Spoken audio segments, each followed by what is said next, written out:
ஹெல்த்தியான புரோட்டீன் லட்டு எப்படி செய்யறதுன்னு பார்க்கலாம் வாங்க. இது குழந்தைங்கள்லேருந்து பெரியவங்க வரைக்கும் விரும்பி சாப்பிடுவாங்க.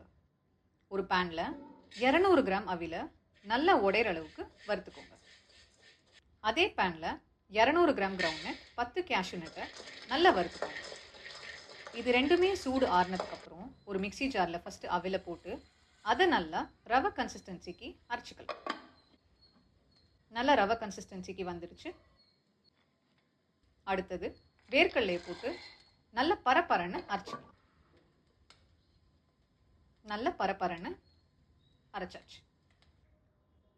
இப்போ ஒரு பேனில் 3 டேபிள் ஸ்பூன் நெய் விட்டுக்கோங்க. இதோட நறுக்கின 10 பாதாம், 10 walnut, 1 table spoon pumpkin seat இது எல்லாத்தையும் போட்டு நல்லா வறுத்துக்கலாம். என்கிட்ட இருக்கிற நட்ஸை நான் யூஸ் பண்ணியிருக்கேன். உங்ககிட்ட ஏதாவது எக்ஸ்ட்ரா நட்ஸ் இருந்தால் அதையும் சேர்த்துக்கலாம். இதோட 5 டேட்ஸை நான் சேர்த்துக்கிறேன். இதெல்லாம் நல்லா வறுத்ததுக்கப்புறம் அரை மூடி தேங்காயை நான் இதோட சேர்த்துக்கிறேன். தேங்காய் நல்லா வேகிற அளவுக்கு நல்லா வறுத்து விட்டுக்கோங்க. இதோட 2 டேபிள் ஸ்பூன் ஏலக்காய் போட்டுக்கிறேன். அதையும் நல்லா அதோட மிக்ஸ் பண்ணிக்கிறேன். இப்போ இதை தனியாக எடுத்து வச்சுக்கலாம். இப்போ அதே பேனில் பாகு ரெடி பண்ணிடலாம். அதுக்கு 1 கப் தண்ணி விட்டு 200 கிராம் நாட்டு சர்க்கரையை நான் சேர்த்துக்கிறேன்.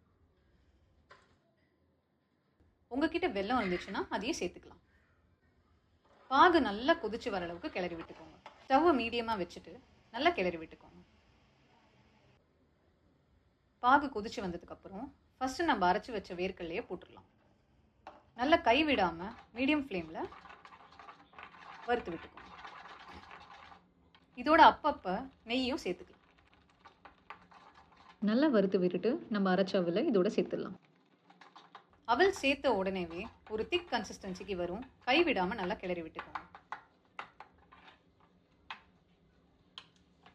இதோட நெய் விட்டுட்டு டேஸ்ட்டுக்காக கொஞ்சம் உப்பையும் நான் சேர்த்துக்கிறேன். நல்லா கிளறி விட்டுக்கலாம். கிளறி விட்டுட்டு இதோட நம்ம வறுத்து வச்ச நட்ஸையும் ஒன்றா சேர்த்துக்கலாம். நெய்யை ஃபைனலாக ஊற்றிட்டு நல்லா கிளறி விட்டுக்கோங்க. நல்லா சூடு இருக்கும் போதே இந்த லட்டுவை கையால் பிடிச்சு வச்சுக்கோங்க. ஒரு full protein energetic laddu ready.